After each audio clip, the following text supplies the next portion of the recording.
胃食道逆流、火烧心、咳嗽、声音沙哑、喉咙痛、异物感、胸痛。名医教你2种治疗方法，解决胃食道逆流，比吃胃药有效。美国总统奥巴马在2015年，媒体报道他因喉咙痛前往医院检查。奥巴马的私家医生杰克逊发表声明称，总统出现的病症与胃酸道流隐质软组织发炎有关，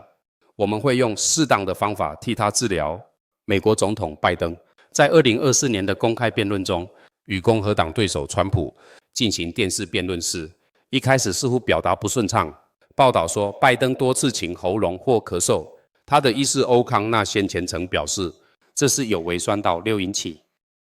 胃食道逆流症状：火烧心、咳嗽、声音沙哑、喉咙痛、异物感、胸痛、吞咽困难。2种治疗方法解决胃食道逆流：形状神经介阻断术合并，在胸椎5、10小面关节用小振道送节神经压迫，可以早期治疗胃食道逆流。医学文献显示，形状神经介阻断术合并在胸椎5、10小面关节，用小振道送节神经压迫，可以早期治疗胃食道逆流。AI 显示，形状神经介阻断术合并在胸椎5、10小面关节，用小振道送节神经压迫，可以早期治疗胃食道逆流。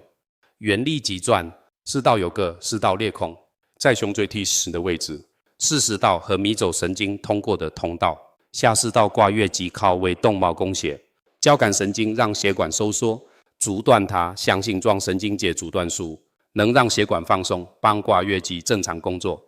虚上的仪式，当一生30年的经验中，执行过5000个形状神经节阻断术，治疗胃食道逆流成功率保守，经验十分丰富，安全不会有副作用。